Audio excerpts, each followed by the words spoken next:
Hello viewers, in this video I'll show you how to fix WhatsApp an unknown error occurred. Please try again later problem in WhatsApp application.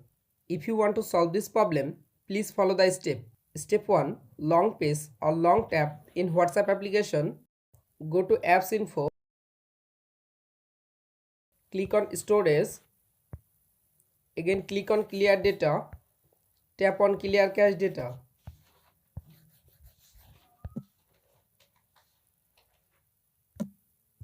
Step 2. Open Play Store. Go to search WhatsApp application.